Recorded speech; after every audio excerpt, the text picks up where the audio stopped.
on va voir comment on peut faire ce petit effet là sur des formes, à pouvoir mettre du grain un peu là où tu veux quoi. Et tu peux bien sûr paramétrer l'intensité de ton grain des deux côtés quoi. On va commencer par se faire la petite forme sur laquelle on veut mettre notre bruit. Tu te crées un solide de la taille de ta composition et tu vas lui mettre l'effet gamme de dégradé. Tout va passer par un effet qu'on appelle flou composite ou compound blur pour nos amis qui sont ultra bilingues finalement.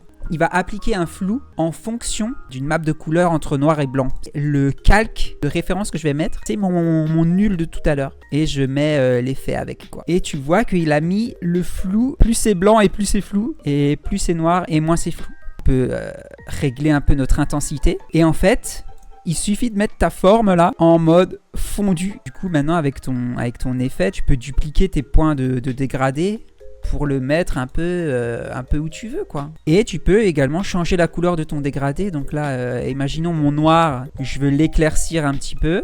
Hop, je le mets gris un peu plus clair. Et du coup, il y a ce noise, mais en un peu moins fort quoi, globalement. Donc tu vas juste contrôler ton effet avec tes couleurs de dégradé, toujours en restant entre le noir et le blanc, et avec la position de tes points de dégradé, quoi, finalement. Il y a une autre technique qui s'appuie globalement sur la même chose, hein. Tu refais ta forme là, tac, tac, un peu n'importe quoi. Tu mets un solide noir, et là, tu vas lui mettre des masques. Hop, tu lui mets un masque là, par exemple.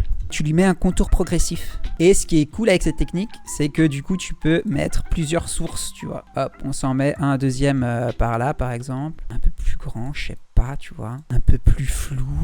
Mais là, on n'a pas de blanc encore. On a dit que le flou composite, il se basait sur une map de couleurs qui s'étend du noir au blanc. Donc en fait, on va juste mettre un remplir sur notre solide là. On va mettre un remplir en blanc. Et dans notre effet là en dessous, tu peux ajouter une option de composition. On en met deux. Comme ça, ça prend tes deux masques. Et on remet le flou composite là-dessus. En prenant encore notre solide et en mettant effet et masque là-dessus. Et on peut ajuster la puissance de notre flou là. Et toujours mettre notre forme en fondu. Et voilà, là vous pouvez mettre votre bruit n'importe où là où vous voulez quoi. Tu peux en mettre un troisième ici. Mais attention, si tu mets un troisième masque, il faut sur ton calque remplir là, l'ajouter aussi dans option de composition. Mets ton masque 3 aussi et là ça marche. Alors après, là on a mis, tu vois, on l'a mis sur un seul calque. C'est peut-être pas l'idéal, tu vois. Autant peut-être dupliquer à chaque fois ton solide. Sauf que ben là, tu vas précomposer en fait. Tu vas précomposer tes trois solides. Tu vas mettre mate par exemple. Et là, dans ton flou, bah, tu mets ton mate quoi. Idéalement, centrer ton masque. Et là, tu le dupliques et tu peux le placer un peu où tu veux.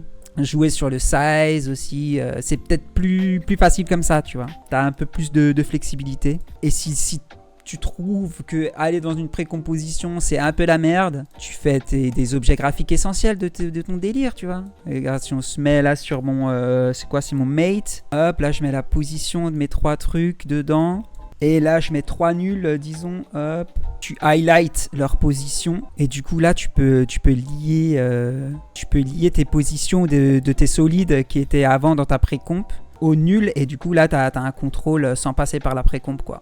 Maintenant, vu que j'ai mon mate qui est comme ça, si là-dessus je mets un effet teinte par exemple, j'ai mon effet teinte là-dessus, je peux jouer normalement comme tout à l'heure sur la force du bruit. Si là mon blanc je veux qu'il soit plus vers le noir pour que le bruit soit un peu plus subtil, bah hop, tu vas jouer avec ton effet teinte ici quoi. Ou que ton noir ait quand même un petit peu de flou aussi, hop là.